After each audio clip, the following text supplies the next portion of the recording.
Good morning on a Wednesday. It's good to have you with us here on Five Clubs from Charlotte, North Carolina, in our studios. It is hard to believe it is October. Here on Golf Channel, also PGA Tour Radio, that is Channel 92 on Sirius XM. And this program is always brought to you by Century Insurance. If you have business insurance needs, I promise you they are there to meet them, not to mention all the great things they do in the game of golf, their partnership with the USGA, with the First Tee, and we are so very proud to be aligned with Century. Of course, Golf Pride, when it comes to grips, and if you look at the elite players around the world, more of them, the vast majority play Golf Pride. Better materials, better options, better grips. And when it comes to apparel, and it is now October, and it means that, you know, a little touch of fall in the air, whatever you need, from cashmere to maybe even this Kemper soft jacket that I am wearing today, they've got you covered. They have more when it comes to a lifestyle brand than anybody else. It's petermillar.com. Now, I could sit here for the next hour if it would be allowable, and I could talk about the Yankee bullpen. But I won't do that because I'm here to talk about one thing, the game of golf. But I can promise you, when they took Max Fried out last night, I said, this is over. All right, let's move on. Paul McGinley's going to join me today. There's nobody who I enjoy a conversation with. It doesn't matter what the subject matter is. Than Paul McGinley, somebody who obviously captained Europe to a victorious Ryder Cup in 2014. He made a putt to have a match in 2002, which nudged them over the line to win the cup back after losing it at Brookline in '99. And not to mention all the other things that he's done. He was on a winning team on the road as well in 2004 as a blowout. Obviously, his perspective, he was one of the lead analysts on NBC alongside Dan Hicks, who was on the program Monday with Brad Faxon as well. So Paul's perspective on this, and this accomplishment is something so worthwhile for the viewer, for the listener. He's going to be joining me in less than 15 minutes. Then Iain Carter is going to join me. He's somebody from the BBC who not only is a correspondent but calls the action for the BBC, but also writes about the game of golf. He's seen a lot of these competitions, and we're continuing kind of the aftermath of it, but we'll also kind of mildly turn the page because PGA Tour's back in action this week, and all of these events in the fall are so significant for the players who did not get into the FedEx Cup playoffs, which means they're in a precarious position because we know that the workforce is shrinking. So Sanderson Farms this week, but also the Dunhill Links, where you have a quartet of guys who are on that European Ryder Cup team. You can see right there, Tommy Fleetwood, Matt Fitzpatrick, Robert McIntyre, in addition to the defending champion, Tyrrell Hatton. Tyrrell Hatton's record in the Dunhill Links is pristine. Guys played great in this thing, shot 61 last year in the final round of the Old Course. So those guys, I gotta believe they're gassed, gotta believe maybe mildly hungover, flying over there on Monday. But there is nothing that will fill your tank more than a couple of days in the old gray town of St. Andrews in this three-course rotation. I had the very good fortune of playing in this event one time, and it was a week that was so decadent, so gluttonous with not only the trappings of playing Kingsbarns and Carnoustie in the Old Course, and if you make the cut, which we didn't, twice, you get to play it twice. Not to mention walking back in my room every time that I opened the door to my hotel room, and it was like Christmas morning. It's crazy. And it is an event that if you look at the celebrity side of it, / dignitaries, it is impressive. It's a lot of maybe athletes you're unfamiliar with who played cricket or rugby or soccer, but there are a lot of other people who are involved in the industry of golf. Yasser El-Rumayyan from Live Golf and the Public Investment Fund of Saudi Arabia. A year ago, this would have been a huge headline. Now it's just kind of, yeah, Yasser's there. Jay Monahan is in the field. I can go on and on. But that is something else that we may touch on with Iain Carter. But this is more kind of putting a bow to some degree on the Ryder Cup. And I just want to add a couple of thoughts myself before Paul comes on and we get his view of what was accomplished by Europe, and also kind of looking ahead as well, because it's a home game for him. All of these are intensely personal for somebody who's invested as much as he has being on that side as a player, captaining the team, but also being a big part of the system still, which is one of the things that it makes Europe so formidable as an organization, and then ultimately as a team, is the continuity that they've had with guys like Jose Maria Olazabal and Thomas Bjorn and Paul McGinley. So Paul's view on this, and specifically, I love getting his thoughts about Rory when he puts his elbows out, and I love that term from Paul. But let me just add some things myself, and this has nothing to do with the result. These are things that I have believed and kind of felt in terms of the advancement of the event, because there are people who think, don't touch it. I don't know why people feel that way. First of all, the idea that anything is perfect is crazy. Nothing is. There are things that you may think are close to it, and because your own experiences with someone or something are so good that I can get why you think it's perfect, don't change it. When it comes to sports and when it comes to events and when it comes to the product, there's always refinement that is going on. Look at Major League Baseball, for an example. Their playoffs started yesterday. Look at what they've done. If you don't know, their ratings in Major League Baseball had a very good uptick this year across the board, all the networks.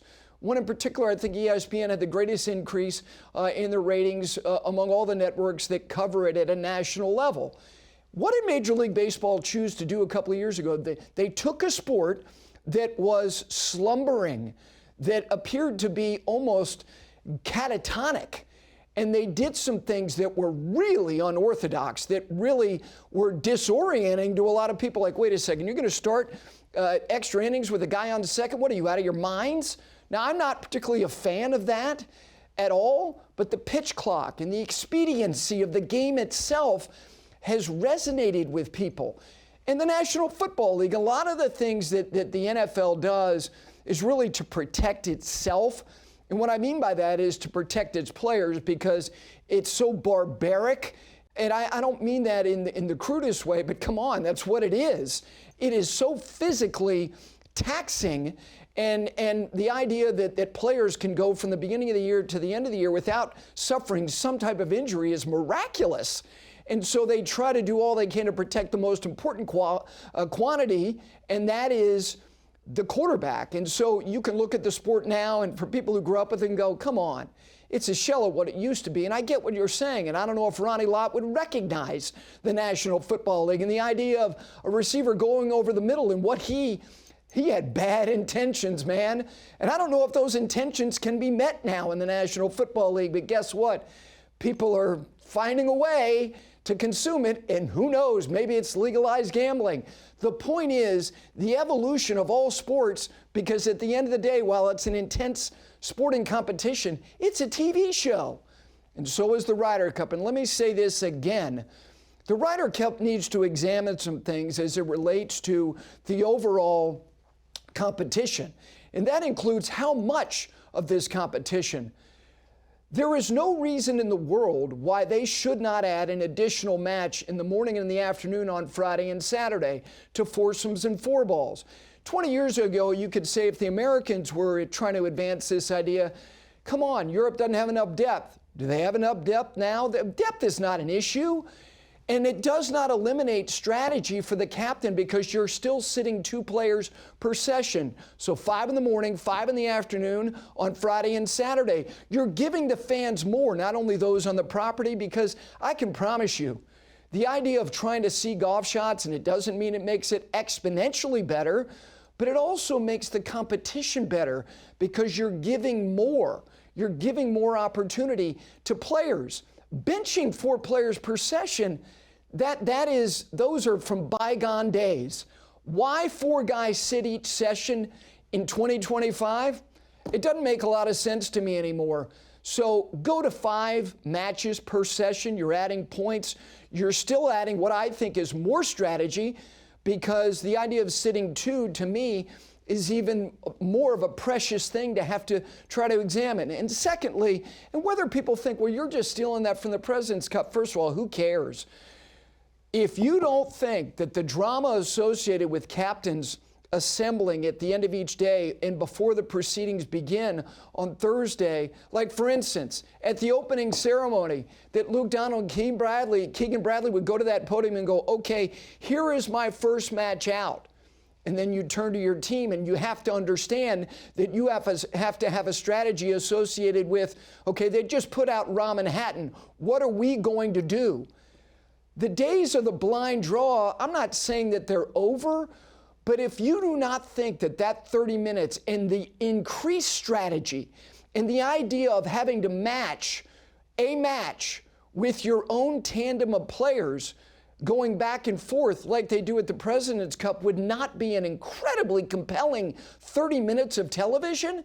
And then, and I'm not trying to open up these captains to more scrutiny, but believe me, it would. Like, why in the world would you trot that team out against Rory McIlroy and Tommy Fleetwood? Hey, we had no other choice. That also is something that should be examined. And captains may say, man, that's a lot of heat. And then these players are going to be taking it personally that we matched you against them. It's all personal. That's the whole point of this competition. It is the chippiest, most confrontational environment these players find themselves. And if you want to add another layer, if you don't think that that doesn't make the proceedings even more compelling, you're wrong. And then lastly, and I'm only saying this because it raised itself, and whether it was the European side or the American side, and historically, since it's only been instituted and have to be used on 2 occasions, one by Europe and Sam Torrance, and then a second time by the Americans in 1991 with Steve Pate in the injured player. This has nothing to do with the fact that Victor Hovland couldn't go, but he couldn't. And so there were a lot of people who were introduced to a rule who go, what is the envelope rule? I think that there should be an examination of adding an alternate player, because it's too bad not only for the injured player, it's equally as bad for the player who has to sit. And that, of course, was Harris English in this case. You're allowing another player, and the only opportunity he has to play is in the event of an injury. We don't want injuries to have anything to do with the result of a competition. You let another player experience the Ryder Cup environment in a true way. And if he doesn't play, he knows that going in. Both sides. Let's add an additional player, the 13th man. We think it's the crowd. They can suddenly become the 14th. And hey, look, there's another branding opportunity. All right, we're going to take a break. When we continue, I look forward to this. It doesn't matter what time of the year. It doesn't matter what the topics are. His thoughtfulness is so valuable to me, and I know to this audience, not only here on Golf Channel, but on Sirius XM. Paul McGinley, a victorious Ryder Cup captain for Europe, and of course, one of the most important figures covering the game of golf. And of course, you see him here on Golf Channel for all the big events. His thoughts on what transpired at Bethpage as we continue here on 5 Clubs on Golf Channel and on Channel 92 on Sirius XM's PGA Tour Radio. Back with Paul right after this.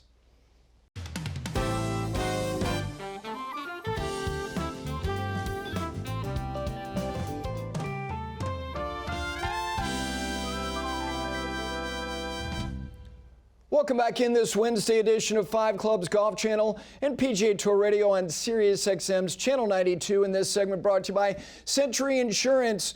They are right by you. When it comes to business insurance needs, they're going to meet them. Plus, they invest in golf in great ways. Sponsorship on the PGA Tour, not only what they do with the USGA, the first tee, and we're proud to be aligned with them here on 5 Clubs. Very proud, as always, when I get a chance to have a conversation with this gentleman. His investment as well in the game of golf, but specifically in the Ryder Cup, has been why Europe has been so good, because this collective brain trust, it's not just the brain, it's the heart as well. He jetted back home. Kind enough to give me some time today, and that, of course, is Paul McGinley. Made a putt against Jim Furyk to nudge him over the line in 02, was on a road-winning team in 04, captained the team in 2014. Look at you with that impish grin. The aftermath of another victory. How are you, my friend? Yeah, hi, Gary. I mean, mixed. I've got a little bit of mixed thoughts, I have to feel. I'm strategic advisor to Luke and the team. So I'm thinking from a strategy point of view, what mistakes we might have made. And obviously, America coming so strong on Sunday, could we have countered that? And so I have those thoughts as well as the elation, obviously, of winning. Well, let me start with something that I personally find so admirable, and that is, and you're a team guy. You played an individual sport, but you were raised with a team environment in sport. It's so admirable when people make themselves available to others, and you did it in your home nation. It's county for life, but in this case, it's continent for life. How does the European Ryder Cup organization appeal to these players who are just caretakers for a given amount of time in such a personal way that they give of themselves to each other? And it shows, it's palpable, Paul. How's that achieved? Well, I mean, it's a long story but the history of the Ryder Cup, we all grew up watching the Ryder Cup on TV, and one day we all hope to maybe be a part of a Ryder Cup team and follow all the great players that came before us. And then when you do make it, and you move on like I have, what Luke was trying to do was try to make it an amazing experience, Gary. And these guys have all the money in the world. They're making so much money, every one of them, that it's not about money anymore. And we felt we were really given a strategic gift by the American team pursuing the 200 grand stipend, because we were everything to counter that. We were everything the opposite about investing money in the team, investing money in our preparation, in our practice trip. No stone unturned in terms of looking after the players. So, in the bigger scheme of things, we spent a lot more money preparing the players and making an incredible experience that we think, bonds them even more to being Ryder Cup and gets them on side for the next edition. And every edition we try to layer on a better edition of that experience, and also connection to past players. If you look at the video that was front and center of all that Luke did, it was based around the 35 players still living who had won a Ryder Cup away from home. We did a video, everybody narrated to the background introduction from Tony Jacklin, the godfather of captaincy, and it was really poignant and it was really relevant, and we felt that it was a really strong position for us as a team, and kind of played to what we tried to do, which is to make us very proud to follow in the footsteps of the great players that have come before us, but also have an amazing experience as being part of the team. And I think all of the players will tell you that, as many of them have done many Ryder Cups before, that this maybe was the best, and hopefully in 2 years' time we can top that in a dare. Paul, you went to school in this country. Your kids did as well. A lot of these players, they work here. Some of them live here. So they have an understanding of the culture of America. And America has, whether it's the exceptionalism, whether it's the persona, the idea that we've got the best, we are the best, we expect to win in everything. And you guys, I think, prey on that. I think you prey on the idea of being the underdog when you know deep down you're not. And then you add the stipend. And all of these little elements create this lethal mindset that when the gun goes off, you're in a place that people just don't understand unless you're really paying attention. Is that fair? I think that's very fair, Gary. I think you've nailed it there. The bookies making America 4-6 favorites and us almost 2-1. Again, that was another gift from us. That's exactly where we want to be. So now we're not just saying we're underdogs. We're actually, the bookies are telling us we are. So, anything like that at all to position us, I was saying like sharks attack from the bottom. They don't attack going down, they attack going up. So you got to position yourself here in order to move forward, and I think we did a really good job of that, and we were handed a couple of gifts strategically, which of course we pounced on. Rory's always a great topic with you, because I love the term you use with him. When he gets his elbows out, it can be really, really special. And I know some people may think it's semantics when I use words like angry and nasty. I think there's a deciding difference between the two. I think angry is self-defeating. I think nasty is a place that Michael Jordan got himself into, that Tom Brady got himself into. Nasty allows you to remain supremely focused while also executing in a way that you go, God, that is something I can't attain. Give me a sense of you and your view of him. Did you think all the things he was hurled at, the stuff that he's been through over the last couple of years, being gutted in majors, crossing the line at Augusta National, for him to do what he did and continues to do, did you think that was attainable 5 years ago, 10 years ago? Oh yeah, he showed flashes of it throughout his career. It's the sustaining of it is the challenge for him, and I think he put down a challenge to everybody at the press conference in Rome when he talked about one of the biggest achievements in golf being winning a Ryder Cup away from home, and we took that and we ran with it and devised all kinds of strategies around the big challenge of not alone just winning at home but winning in New York. We know that was going to be extra special, and dealing with the crowd. As bad as the crowd were and as nasty as they were, we were prepared for that. We were prepared right up to the line of stopping play. That's how far down the road we had gone in terms of preparing for, it was going to be absolutely terrible. And I got very close to it in stages. Like going back to Rory, the pointy elbows, we call it here in Ireland, get out of my way, here I come. And when Rory's got that look about him, I really do think he's unbeatable, Gary. And he had that last week. The eyes light up and the focus just got so tight in. And sometimes he's got a propensity to daydream. He's so talented that he can kind of switch off and play at 80%, and he can still compete in tournaments and he can still win tournaments. But when he's got that focus, that extra focus, those pointy elbows, he goes to 95%. And when you combine that with the talent that he has, puts him in a place where he's pretty unbeatable. And I felt he was very close to that last week. I think he fatigued. I think there's one thing playing 5 matches at home. It's a different thing playing 5 matches away. And it's a different thing playing 5 matches away when you're Rory McIlroy and you have to suffer the abuse that he had to do. So I think we asked too much of him last week in playing 5 matches in that environment. And I think that's one of the lessons maybe that we might have learned. Paul, his pairing with Shane Lowry, if you go back to Rome, Fitzpatrick was his guy in 4-ball, was the anticipation of the environment, something that had something to do with getting him with Shane in the afternoon, because Shane is chippy and Shane can be kind of his bouncer in a way. Did that attribute to them being paired in the afternoon, knowing what Rory was likely to face? Yeah, I think it's fair to say that, Gary. There's a lot of things that go into the pairings, and Luke can talk more at that with Eduardo Molinari. But certainly the fact that Shane has got Rory's back, and I think if you look at over the last 2 years, with a lot of the criticisms that came Rory's way, particularly when he didn't win the U.S. Open against Bryson, and how vocal people were certainly in social media, and the abuse that Rory suffered after that was just unbelievable, and nobody had his back more than Shane. And look at the last couple of years and the stuff that he's gone through, and Shane has always had his back. So in a tough environment like that, you want a big, heavy, burly guy sitting on your shoulder. We saw that in the car park in Rome, and we saw it on the golf course in New York in Bethpage, where certainly Shane was there on his shoulder, not just in terms of a physical presence, but also have his back in terms of the golf. As Rory tired a little bit in that Saturday afternoon, Shane was there to pick up the pieces and cajole him and keep him going. And I think that was an important ingredient. That was an important dynamic, as much as the stats and everything else would lead you towards a pairing. That was important at that time. It's interesting.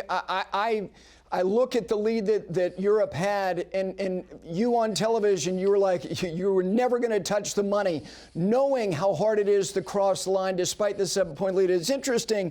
When you captained the team in 2014, you had a 4-point lead. If you look at the real results of the guys you put at the front of your lineup, people could say you're front-loaded. You led with Graham McDowell. The guys who were your first 4 out wound up being 11-2-2 that week.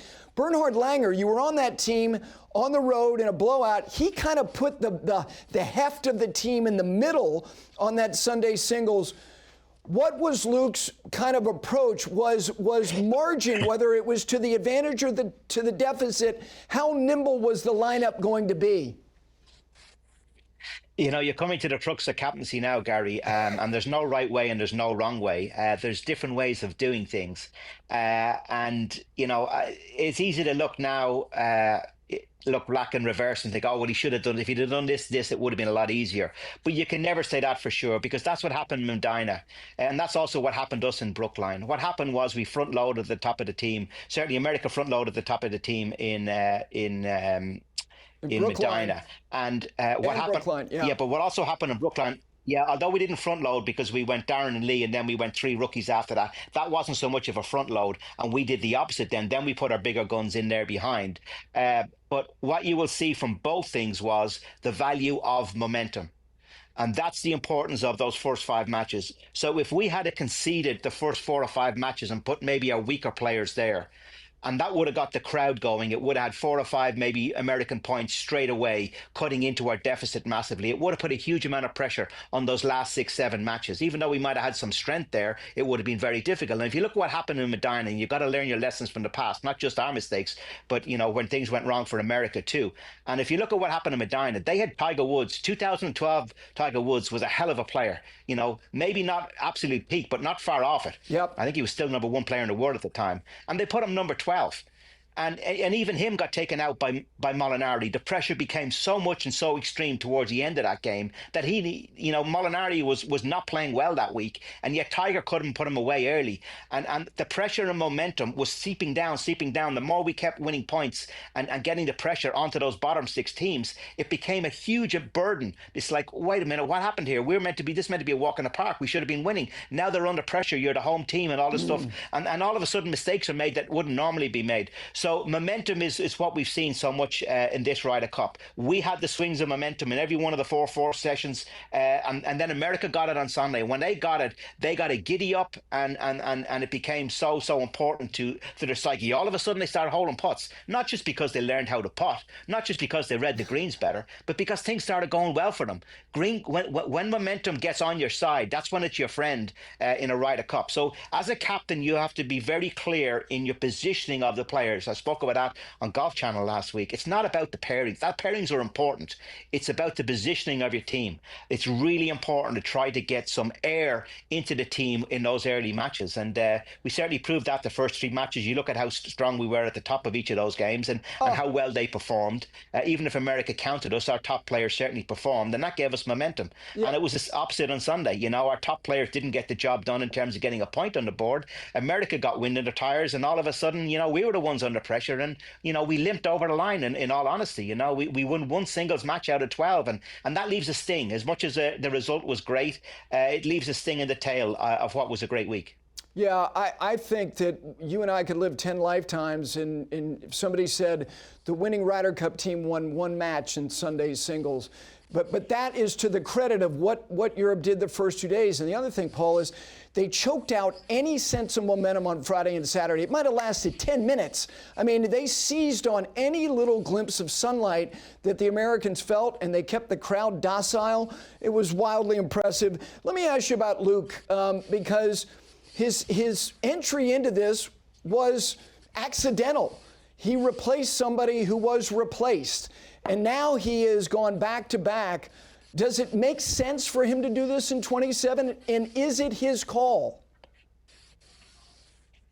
Well, it won't be his call. No, the Ryder Cup committee behind the scenes will make a decision. They'll come to a conclusion in terms of who they want as captain, and then they'll address it with that person and see if they want to do it or not.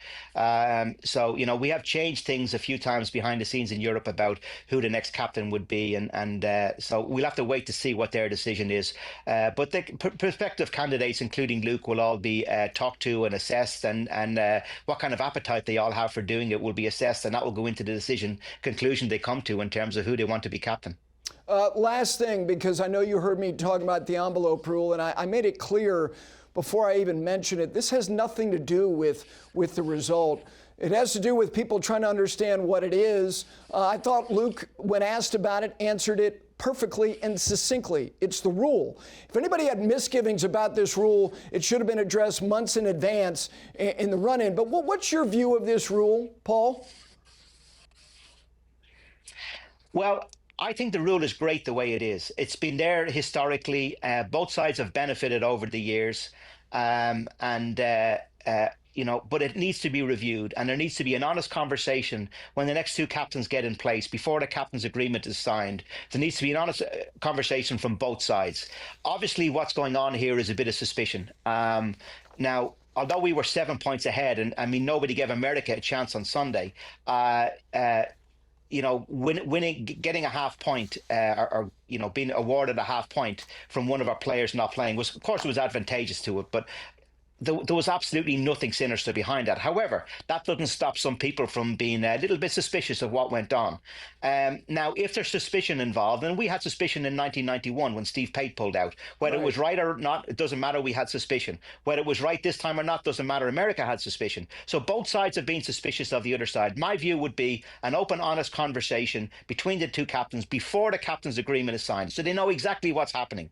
And remember, both captains can change this agreement. There's things that can be changed in it. So the two next captains need to have that conversation. And if they decide that if somebody gets injured, award the point the other way, so be it.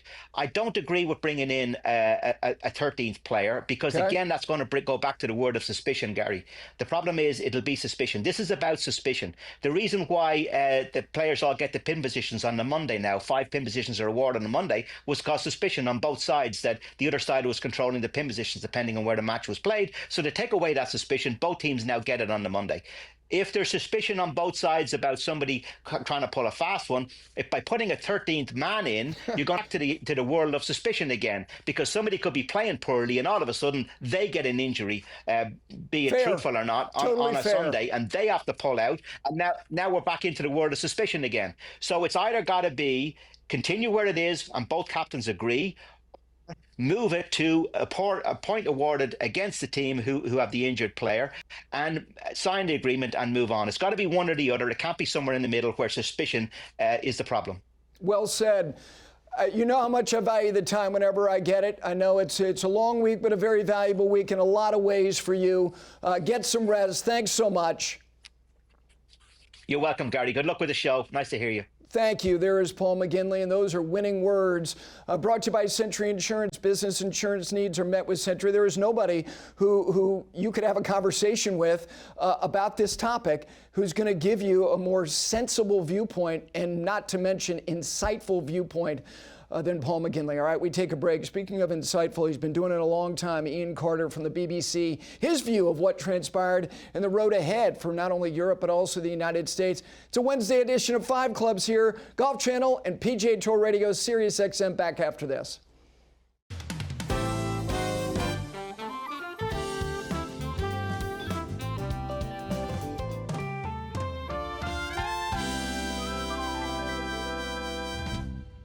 Welcome back to 5 Clubs on a Wednesday, not only here on Golf Channel, but also Sirius XM's Channel 92. That is PGA Tour Radio. And this segment brought to you by Peter Millar. It is October, the fall line, anything you need. It's a lifestyle brand. This is not just about wearing what you're going to wear on the golf course. It's about everything, from going to the boardroom to going to a soccer game and everything in between. It is petermillar.com. All right, joining me now from BBC Sport, somebody who has seen most everything in the game of golf over several decades, is Iain Carter. Iain, thank you for taking some time. You've made it back home. You don't look completely exhausted, nor did Paul McGinley.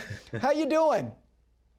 I'm doing fine, thank you. I managed 18 holes this morning. I dragged myself out of bed. So it was great to be on a golf course and witnessing bad golf for a change. And yeah, so all good, all good. A little tired from last week, I must admit. It was an exhilarating week. It was amazing, actually, just going up to an golf club and, you know, seeing my mates, and everybody just wants to talk about it.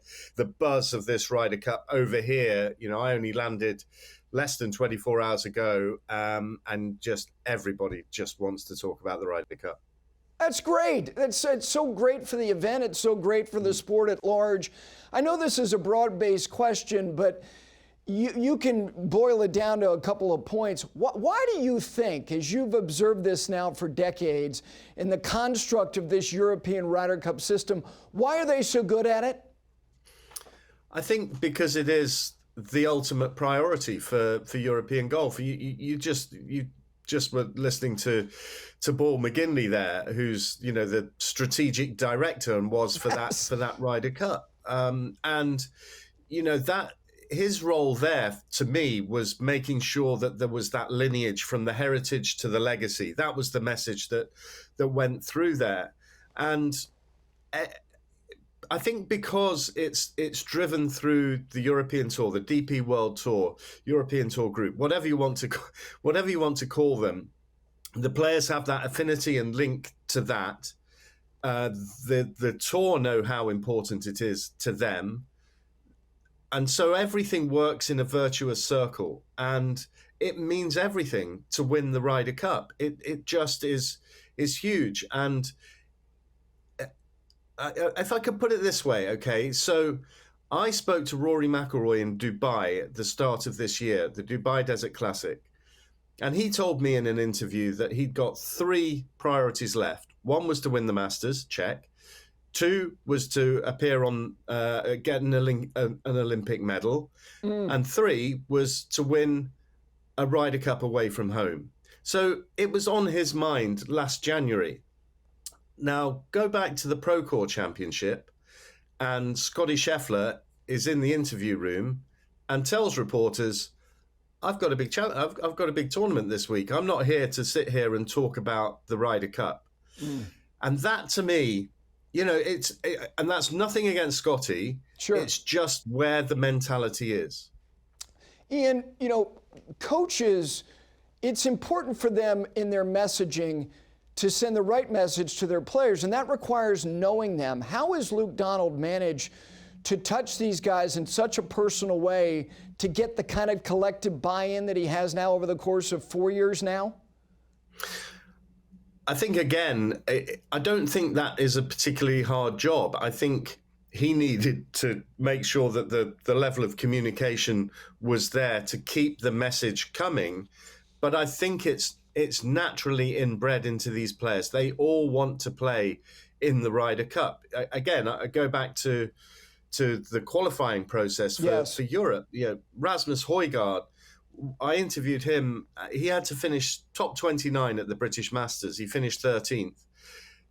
He said it was the most stressful round of golf of his life. Yeah, they're all desperate to be in that team. Matt Wallace was in tears when he didn't make it into the team. So there is that culture that really, really drives through the entire qualifying process. So the players that want to be there, again, you know, you look at Shane Lowry, how he reacted when he hold that putt. And he said it was bigger than winning the Open on the island of Ireland as an Irishman. So I think Luke Donald's genius, if you like, is recognizing that, harnessing it, not overplaying it, but harnessing it and making sure that culture just breathes through every single one of the 12 players that he has at his disposal when it becomes match time. What's your view of what Keegan Bradley did well, and what would you kind of critique or criticize? I think Keegan Bradley brought a great deal of passion and heart and desire. And I think that he, in many respects, made the best of what he had. But compare the infrastructure behind him and the fact that there was, you know, again, Europe has this, it's an evolution every time rather than a revolution. It strikes me that in America, okay, that didn't work, we'll try something different. You know, the last captain, Zach Johnson, that system, the old boys, that didn't work, right? We're going to go with a 39-year-old who might even play himself into the team. And that's a complete leap with no evolution to it whatsoever. And I think that, you know, I think that passion that he brought was great. I thought he was a little self-centered. It was a little bit about him in the sort of speeches at the opening ceremony rather than the collective and the tradition and all of that. And I think that, you know, by his own admission, course setup didn't work for America.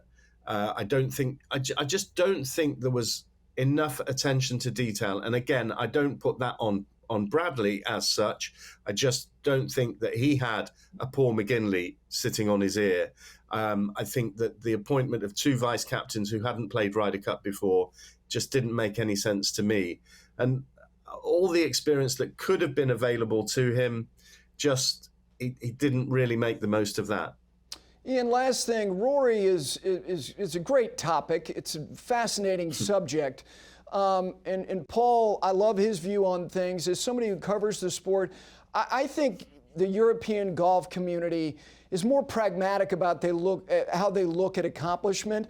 And I think the Ryder Cup matters a great deal in terms of the investment and the accomplishment. He's now been on 2 winning road teams. He's 6-2 in terms of being on 8 teams, and the side has won 6 times. You take the career Grand Slam. How does the European community, the fan that is so invested, look at him historically already? And look, we're in the middle of this. They're not looking rearview mirror, but are a lot of them already nudging him over the line in terms of him being above Sebi, where there's a sentimentality in Faldo because he's got 6 in total as far as majors and a great Ryder Cup record? Where is he in the mindset of the European golf fan? I think that's a really, really good question, Gary. It's very hard to say, but I think with the Masters victory and the way that was achieved and the career Grand Slam, that was a huge leap for him, because up to that point, I think he was seen as an underachiever.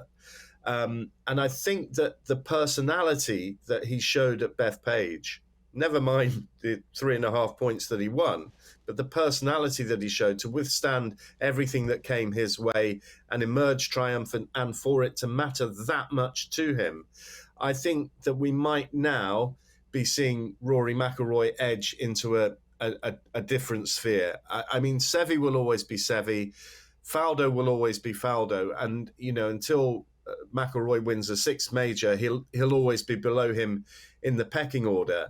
But I think that he is carving his own little place, big place in golfing history, and I'd stretch it further into sporting history in the United Kingdom and across Europe, because he transcends, and I think he really is on that journey of transcending massively at the moment. And who knows, if he wins more majors, then he will. He's already in a superstar category, but it could be absolutely enormous for him.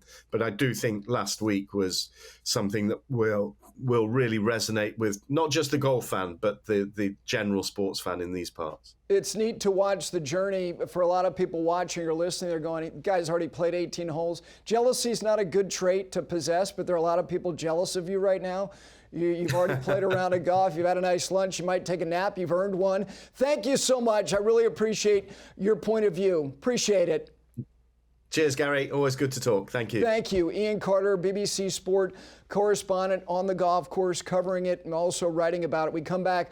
We always end the week with the best creatures in the world. Dogs of the Week coming up next right here on 5 Clubs.